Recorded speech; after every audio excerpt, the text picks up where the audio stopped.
Good evening and welcome to the Soul Food Book Club. We are a group that just loves to read and read different diverse books and then talk about them. So tonight we are discussing changes as it disappears into the background. Changes when you do. And we're going to be talking about one of the chapters in there tonight that was written by our very own Karen Palmer, who I'm hoping will join us here in this meeting and share with us some of the backstory of how she came to be able to write this and share it with the world. Our family here, we have Auntie Jean. Hi, everyone. Linda Lemieux. Hello. Kathy Hand. Hello. Charlie Coombs and Erica Hoppy. Hello. 2 and 1. He's letting the dogs in. Okay, we have Mary Lou. Hi there. Christina Elizabeth. Hi. Grace Isis. She's there, I promise. She really is. And Rosalind Good Vibes. Hello. And Tammy Fisk. Hello. Everyone. Hi, Tammy. And in the audience, we have our Stacy Small Lord and Suzanne Millard. Hello and welcome. Did you introduce Kathy? I did. Okay. Don't want to leave you out. Went through every window and said the names. Okay. And Andrea is with us in the audience also. Thank you for being here. So let's just open it up and see what you all have to say, what your reaction was to reading the story that Karen wrote for the book, and questions or comments that you have about the book in general. I want to say I just really applaud the bravery to tell people and put things on paper and to deal honestly with yourself. I just really admire that for each of the authors and anybody that does that. That's all. Yeah, it's true, Linda. When I was inspired by the angels to put this together, it was people came forward that had never told their story before. Yeah. So it was a beautiful opportunity for them to step out in a safe place with other people who are going through similar things or sharing their story for the first time.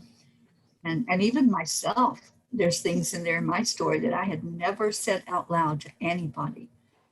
And so it was kind of scary. I bet. Yeah. That's why I said you have to be brave because you're being so honest. Right. Kathy? I was surprised at the abuse that she had to undergo. And Teri, I started reading yours, but then I got so sad. Oh. It's really hard. I don't, it's like, I can't imagine what you've been through.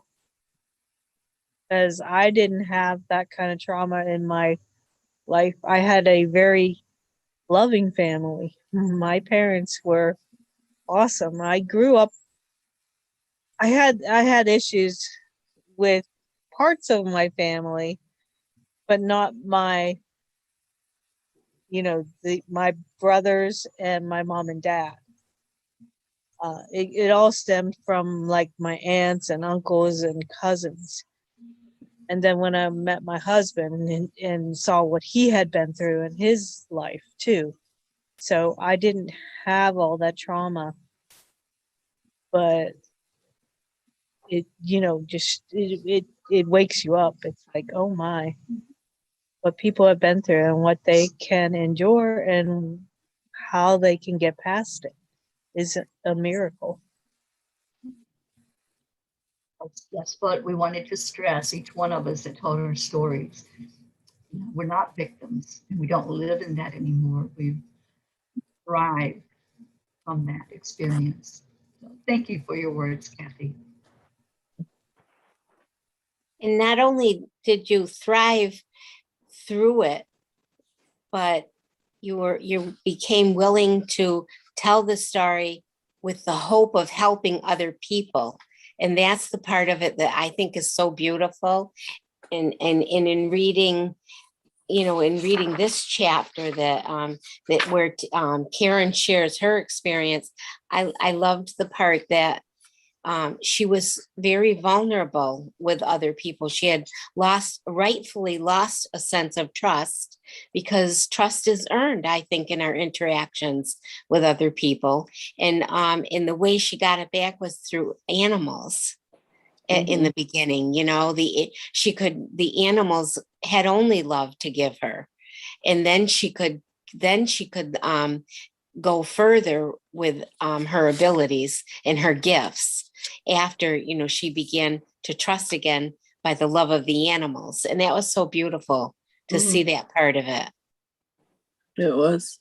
Absolutely. Her and her lucky girl. Yes. Yeah. I loved that story of Lucky Girl. Yeah. One other thing that Okay, Karen no, said no. in there is just that, you see everyone on these things and you see how happy they are. You see the light and love that they're in now, and you don't really realize the past that they've had and the history and abuse that someone may have gone through. You just see where they are now, and it's hard to realize that everybody has come to something, and you can't connect well, not that you can't connect, but it's hard to say that they haven't been through things that you've been through because you don't know their past. So it was great that you brought that out and mentioned it. Mhm. I was like Kathy because I had the experience of being abused as a child too. Okay. But, oh, you can't hear me? I'll turn it up. I have a very low voice, I know. Uh-huh. There we go. Anyway, I had the experience of, when I was young, of different things that I even to this day hesitate to tell people about. But I was through, how can I put this? I felt like I hadn't go through anything compared to what I read both Karen's and Teri's story. And I thought, well, and I had read Joanne's, and I thought, I can't, for all those years before I met you all, to be honest with you, I kept making myself a victim. I kept making myself feel like everything that happened to me bad was because of what happened to me when I was a child and how it affected me. But when I started reading about their stories, it made me realize that I guess I was blessed or protected by the angel or whatever, because it never got as bad. And I never went through all the struggles that you guys have gone through. And, and how dare I complain about it? But luckily I'd already come to the point, in association with you all, is realizing that that's in the past and it doesn't affect me anymore. And it's not part of who I am and my life. And so, I could relate, but then on the other hand, I almost felt lucky because I didn't go through so much. I knew my mother loved me. I knew she loved me. I had at least someone I could count on. And so, I never was totally vulnerable like some of you all were. And, she's right. You have to be so brave to be able to, get over that. And not only that, but help others. I think that's amazing. You were always meant to do that. I know now. And I believe there's a purpose for everything, Jean. And when we really look at what we're speaking, and we can speak from experience and be able to share that story without having all of those emotions so heavy with us, then we know we've healed. from that past, and we're ready now to be there for whoever needs those words, whoever needs to know that you can come through the fires and you're going to be much stronger for it.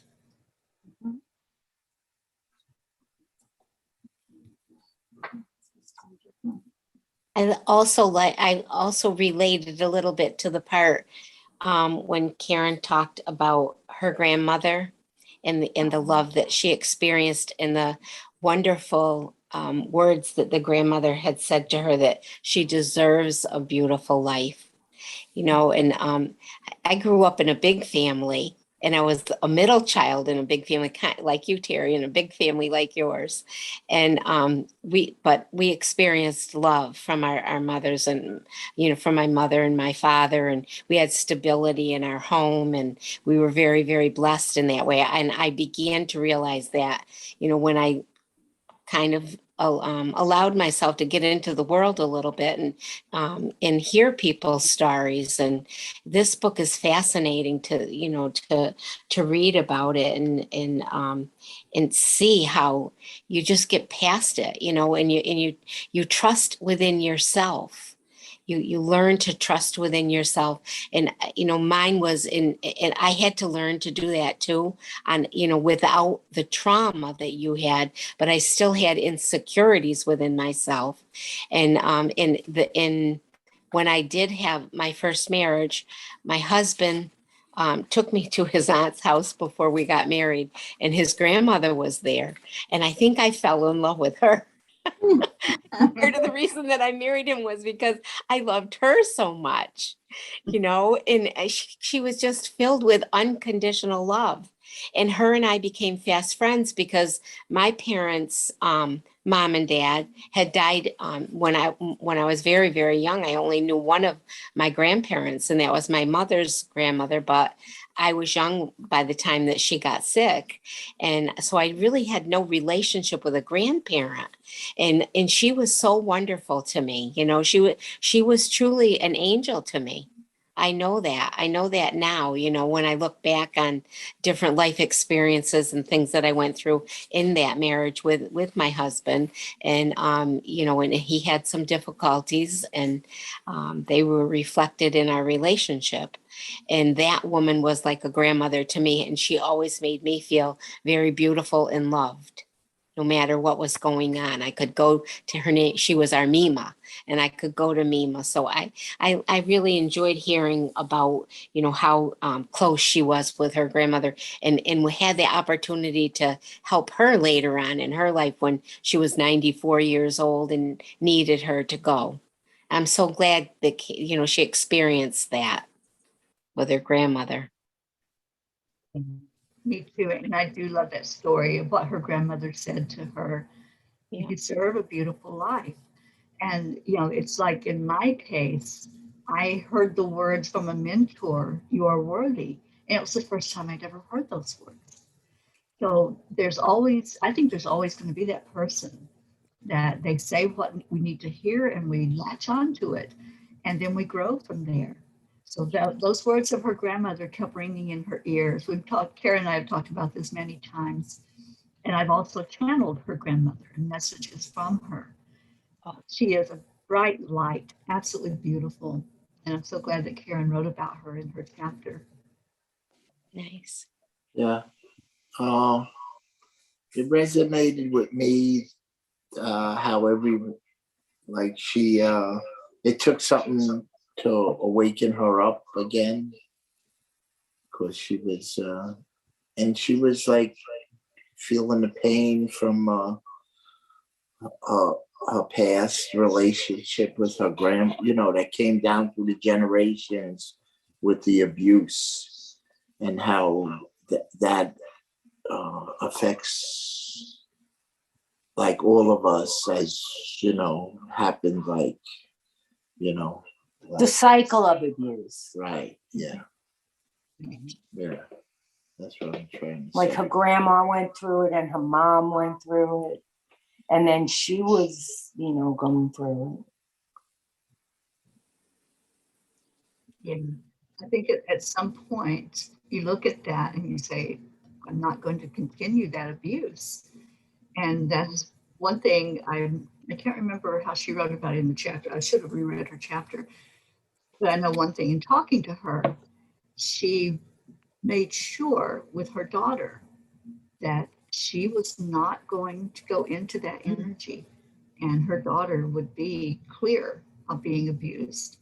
So we learn from those things that we go through, and we know what we want because of what we don't want. I believe she said that her daughter never saw her husband and her fight ever, ever, ever, Right. so that she wouldn't see what that was like. Actually, one of her most beautiful sentences I felt was when she said, "My wounds have been turned into wisdom." Mhm. Yeah. And so she broke that cycle of abuse. She took the grace and the blessings that she experienced through her suffering and turned it into a gift for the next generation as well as herself. Yeah, it was beautiful. Stacy's with us in the audience, and she said, "This book gives me encouragement. I can relate to each story. I say I love you to my kids because I never heard it." And that's what we're talking about, those things that we're missing. And we keep searching for what that is until we come to the realization it's inside of us. And so, Stacy, I'm proud of you for turning that around and for letting your kids hear those words from you. It makes a huge difference. Suzanne is with us, and she said, "The book teaches me above all that I have to do the work myself.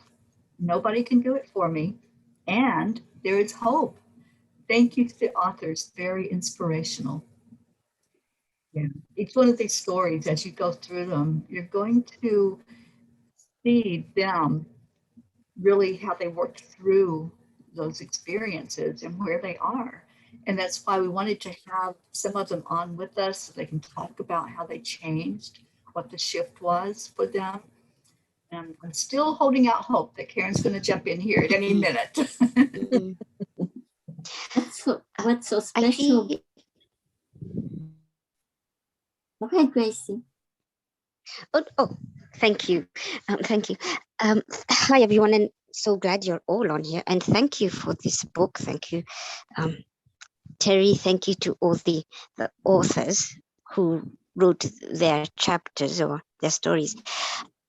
To what I gather, and I hope that we all gather this from this particular book and our journey, is that we're very resilient. We're resilient, and we are on a journey to learn about ourselves. And it's some of the depths that we have to go to are very deep.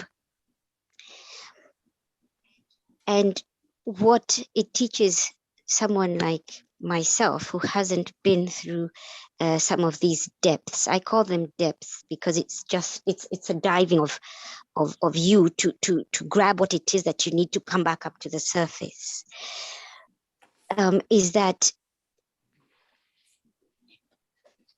you learn, you gain wisdom, like Karen said, and it's for you to carry it forward and to know that whatever it is that you went through, those are triggers that you see them, you understood them, and you know how to avoid them for the next generation, for those who are around you. I think it's wonderful. And Teri too, what you've gone through, and for us who haven't been through those depths, it's for us to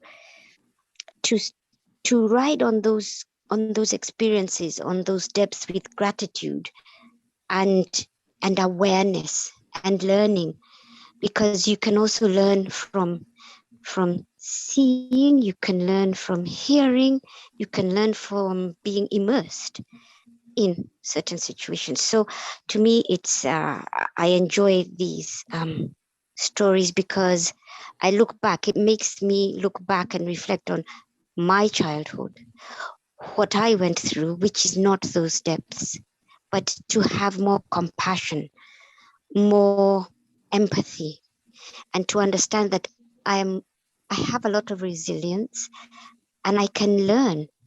What am I learning? And I say thank you to that one who has taught me that outcome of of certain depths. So thank you, and sorry, mine is very trivial, but thank you. That is not trivial at all. Thank you, Gracie, for your comment. And Jean, I think after you, Karen Jean. would, Oh, go ahead. I think Karen would say that we are each an ambassador of peace. And we all have had different experiences, and not saying yours are any less. I'm just saying that we can learn from you and help. I'm not sure what I'm trying to say.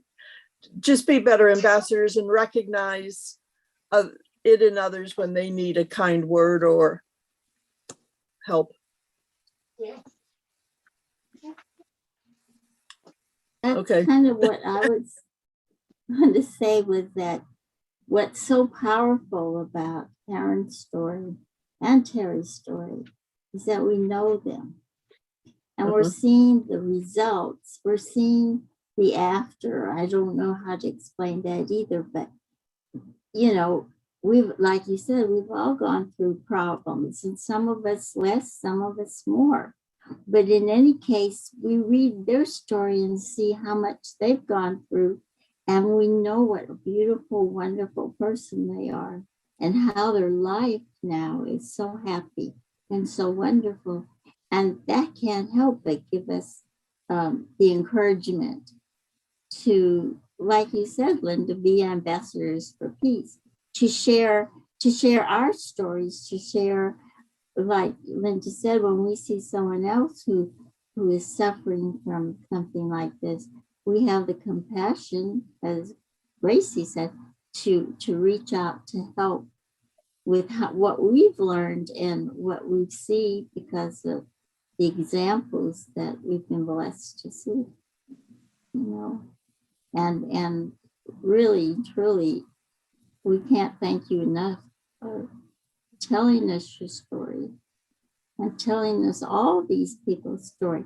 But you especially mean a lot, I think, because we do know you and love you so much that it really hits home. Thank you, Jean. And Suzanne says we all help each other, and that's true. And when we see, yeah, there's no comparison. There's no worse story or softer story. We all have our experiences in life, and that brings us to who we are and where we are in this now moment. But I think sharing of those stories, and the reason for sharing the stories was for us all to see that no matter what we face, no matter what we go through, there's always hope. And I think you said that, Jean, that hope is there when we see that somebody has gone through a terrible experience and now they can talk about it. For years, I couldn't talk about some of these things without just totally breaking down and falling apart. And when I got to the point where I could tell my story and I wasn't so emotionally distraught that I couldn't focus, then I knew that it was healing inside of me, and it's still healing. You know, these are things that affect you the rest of your life. And that was part of why we wanted to share that. You know, look at how far we came after those incidents, and look at where we are today, stronger because of the fire. It's like, what is it, steel that gets tempered in the fire and it becomes stronger from that experience. And that's how all of us are when we go through anything, whatever it might look like. We get tempered and we get stronger because of the experience. Teri, I read, did Grace want to say something? I thought she had lit no. up. Oh no, no. Okay. No. I read that she had personal experiences for the World Parliament on spirituality, and then she became the spokesperson. And maybe you can help me understand, what is that World Parliament on spirituality? I don't know about that. Okay, so every year there are meetings of the World Parliament on spirituality. And that is where I met Karen for the very first time in person. We had already been communicating and doing things together and teaching classes together. And then Karen was asked to be a speaker at the World Parliament. It was being held in Utah, in Salt Lake City. And so she invited me to be out there for that. And I had connected with one of the peace ambassadors who couldn't make it from New Zealand. So I went in her place, and Karen and I were put up in a host home, and we got to be in that place together for that whole week. And we really got to know each other well. It's ambassadors from all over the world that meet and talk about peace, and they inspire and be inspired by what's there in that arena. So this happened, I believe it was 4 years ago, maybe 5 years ago now, that she and I met for the first time ever in person. And it was beautiful. And I'm still a peace ambassador with them, the peace ambassador for the state of Florida. So there's meetings, there's inspiration, there's people that are working diligently, ongoing, to bring in more peace in the world and to find ways that we can collaborate and work together to do that. So that's what it is. And I'm so happy that Karen and I met up there in Salt Lake City, and I met some other people there that I'm still in contact with as well.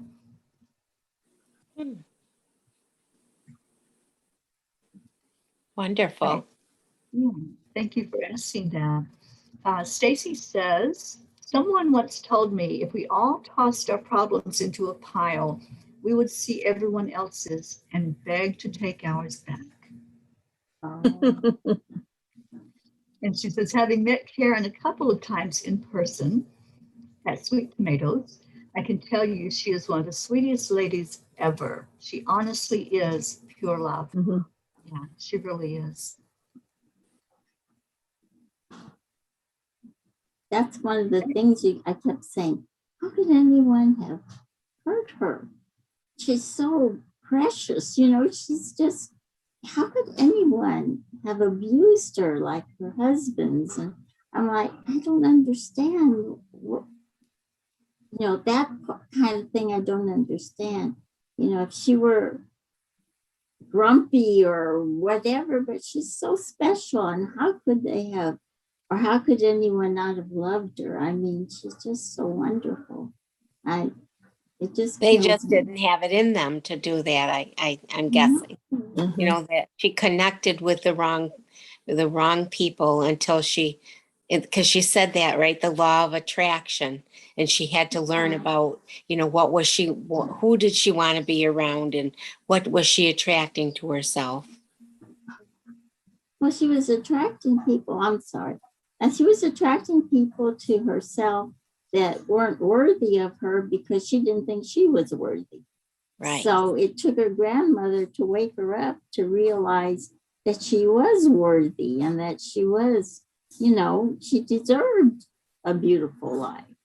So, but anyway, one thing I do feel happy for, she seemed to realize that her mother and father did love her, even if they maybe didn't love each other, or they didn't really weren't the best parents in the world, but that they did love her. And that's one thing that, except for my mother, I can't say. So that was a good thing, to have that love, because nothing hurts. I don't care what kind of abuse she can do to the body. Nothing hurts like verbal abuse, like emotional abuse. That's what kills you, is the emotional abuse. But you don't see the scars. They're there. They're on the inside, not on the outside. Terry, I have a question. Oh, so Terry, you were with the is it the Lakota tribe in South Dakota, right? Yes. Yes. So sometimes I coming from a different upbringing and background and place on the planet, coming from Africa, do you feel, is it that the way love is supposed to be shown, or do you feel that that lines are blurred between children and parents, to the point that I mean, we can't control an abusive parent, but do you feel that sometimes those lines are too blurred? Because like even in the indigenous, I call them the indigenous peoples, there are certain times that children, children have their place, and children know that they're loved, and so certain actions and certain involvements are not exposed to children. I don't know where I'm going with this, but I just wonder whether societies, you know, put these, have these, I don't know. I don't know. I don't know what I'm trying to say, but in our culture, the children have their place, and they see their fathers. I see my father, but half the time my interaction is more with my mother until I get to a certain age. And even at that certain age, there are still certain aspects and certain times that you go to talk to your father, and the conversations. I don't know. Do you? Because it's experiences that we have to, we're not the authors of our journeys or our lives, right? Can you? I feel like we come into this human existence knowing that there are certain things that we are going to experience for our spiritual growth. I don't think we have the Yes. details. I don't think it's all spelled out to us before we actually get into the situation of being Right. in this body. But Yeah. I'm not sure exactly what your question is, but I think, as children, we're aware if we're Touching being on it, loved on. you're answering it. Yeah. Yeah, if we're being loved on or if we're cared about. And, if all of our needs are being met, food, clothing, shelter, the things that we need, that can all be met. And I guess you could call that a form of love from your caretakers. But if you're not hearing, I love you, and you're not feeling it in the hugs and the interactions, a child knows that something is missing. I knew that was missing my whole life. And I kept looking for love in all the wrong places, as the song goes. Yes. And, it is something that as children, we know that. We don't have to be told by somebody that, your parents don't love you because there's nothing you can, put your finger on except that you don't know that you're missing it. You just know that it's not there for you. Mm-hmm. Some of your teachers or ex-retired teachers here, did you ever see the movie Cipher in the Snow? Are you all familiar with that movie? I used to work, I did some work with the Navy after I graduated college, and we taught classes on worthiness, self-worth, and love, and abuse, and all of that. And we always showed that movie as an example of what happens when someone just doesn't have any emotional support. And this kid in school just stopped living. he actually fell down in the snow and died. And when they started looking at what the other teachers had to say about him and what peers had to say about him, there was like a blank. There was like nothing that they could bring forth about this kid. And they, in talking to the parents, it came out, there was never any affection. There was never any I love you or hugs or, knowing that you're cared about. And that's a real thing. It's called failure to thrive, where when you don't get that encouragement and that support, it's like, what's the use? What am I doing? We all have choices of how we're going to react and respond, but when it's that bad, then some people do check out. They're like, just fail to thrive anymore. So that's it's an old movie. It's one that you can still, I think, pull up and watch, but it makes such a powerful point about how important it is for us to have emotional support in this human experience. I can't imagine going one day without connecting with you all. Every day when we come together in the morning or at night and we share the love with each other, that motivates us. It keeps us going. And I think back to your statement, I think, yeah, children know. They know that their needs are being met, but maybe that's all that's happening. They don't have a really good sense of who they are because they've never been shown the love and the comfort and the encouragement to thrive. So I hope that answered Yes. your question, Grace.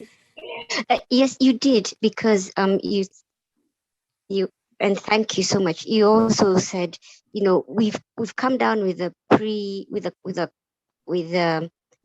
with guidelines of what we're here to learn.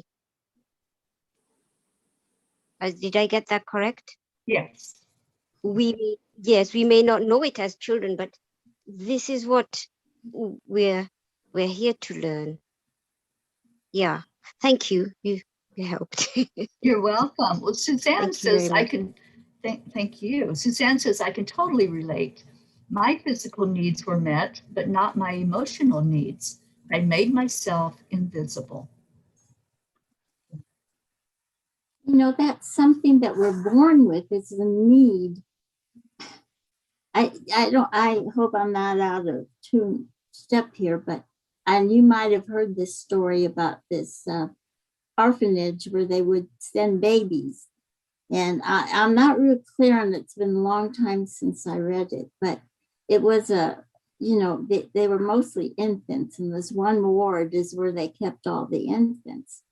And the infants, some of them thrived, some of them didn't, but they always noticed that the infant in one particular crib, thrived more than any of the other infants in this room. I mean, any infant that they put in that particular bed, it would thrive, So they wanted to find out why this particular bed made that much difference. So they set up a camera to see what went on in the room. And what they found out is that every night the cleaning lady would come in, and she would start at the front of the room and she'd clean the room, and she'd get all the way to the back of the room where this crib was. And while she was waiting for the floor to dry, she would pick up this baby and she would hold it and talk to it and love it.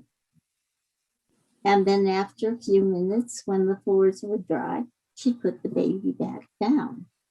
That contact, that little bit of showing love and contact to those babies in that crib, made them thrive as opposed to all the others. So it's something that we were born with the need to have. And the other thing I wanted to say, not to make anyone feel sad or that, but it's one thing to be provided for, but it's a whole nother thing when they tell you you're not wanted, when they tell you you're the worst thing that ever happened to them, when they tell you, I wish you'd never been born. When they tell you all those things, That's so damaging. Okay. You have no worth when they tell you that. So there is a difference in stories. I just wanted to say that. Yes. Thank you, Jean. And it reminded me, I don't know that particular story. It's the first time I've heard that, but thank you for sharing it. But I know there was a movie that came out a few years ago about the twins that were taken right after they were born, and they put them, there was some whole conspiracy thing that was happening.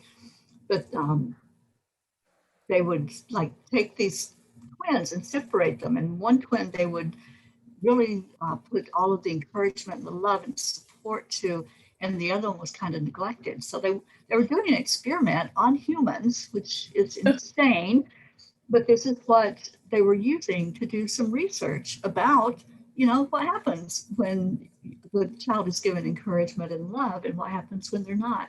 That was a real experiment that happened. And I think it was in New York somewhere.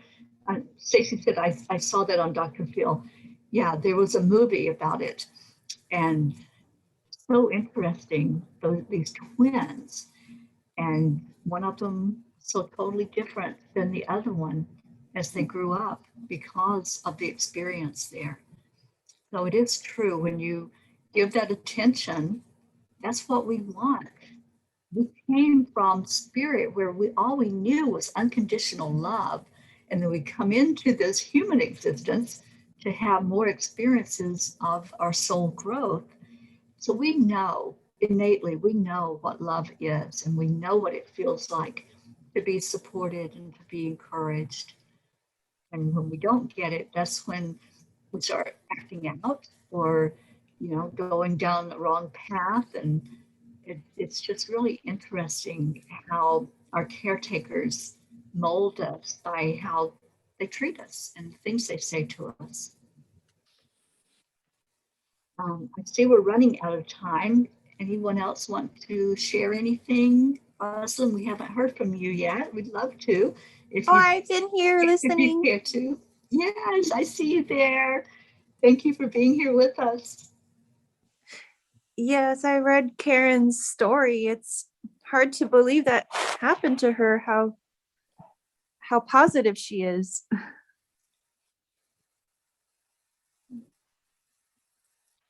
Yeah, it takes a lot to turn around after you've had that kind of experience. Mm-hmm. Anybody else? Well, I have invited Maria De La O to join us next week. She's checking her schedule and seeing if she will be able to come in with us. And if she's not able to come in during the day, are you all okay with making it this time again so that she can join us? Definitely. Yep. Okay. So I'm in touch with her, so I'll keep having that conversation and see if we can have her come in and share about her story next week. I had one more thing to add. Oh. I couldn't really do it in front of him, of course. I didn't want to embarrass him or cause him any problems. I grew up, honest to God, it was like the typical Happy Days Cunningham family, basically. I was very fortunate. I did have some problems with growing up with 8 cousins next door who may have mistreated me at times, but I lived through it and got over it. But my husband, on the other hand, had a mom who kind of abandoned him. And unfortunately, before we could try to communicate with her to find out her side of the story, she passed away a couple of years ago. So, I mean, I can't imagine not growing up. I can't imagine as a mom not loving all my own kids, not trying to reach out to them if I had done the same thing she did or whatever. And I have no idea what happened except for like the other side of the family's story, that they moved to California, okay, from Pittsburgh, PA. So they moved to California. He was 2 years old. We heard from his dad that she got involved with a guy that was doing drugs and everything like that. And she tried to take him, my husband, away. And it didn't work out because, you know, his dad put his foot down and said, no, you can go away with this guy and do whatever you need to do, but you're not taking our child. So, you know, of course, Bob ended up going back to Pittsburgh with family, and he never knew his mom. I can't imagine that. I can't imagine just totally giving up a child and not wanting to know what happened to him or what became of him. And, you know, she had 2 grandchildren. It just still bothers me.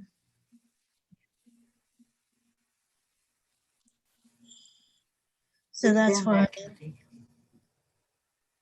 Oh, Yeah, that's the impact in I this, really isn't know, it? Kathy.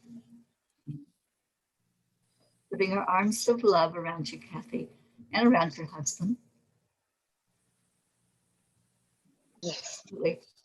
Okay, so it is time to go because we've got some chanting to do coming up at the top of the hour. And I just want to thank everybody who came onto the Zoom meeting to discuss this, and those who are in the audience. Thank you for being with us tonight. And I will put out the message as soon as I talk to Maria and see which way we're going to go, if it'll be our regular time or if we'll make another adjustment for next week. But thank you for being here. So much love to all of you. And thank you for reading Love the you, stories in Kathy. this book. Mhm. Yeah, the way Thank you for sharing. the end, I had to care about my grandma. But I used to care about my grandma. And I bet your grandma loves you too, Christine. I know she passed Yeah. away like 60 years ago, almost.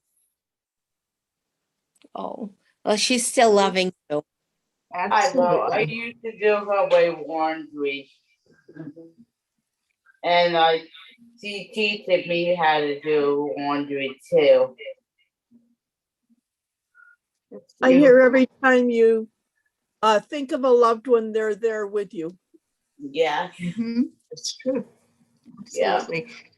All right. So let's end this show the way we end all of our shows by saying Namaste, y'all. We'll see you next week on the Soul Love Food you Book all. Club. Bye, everybody. Bye.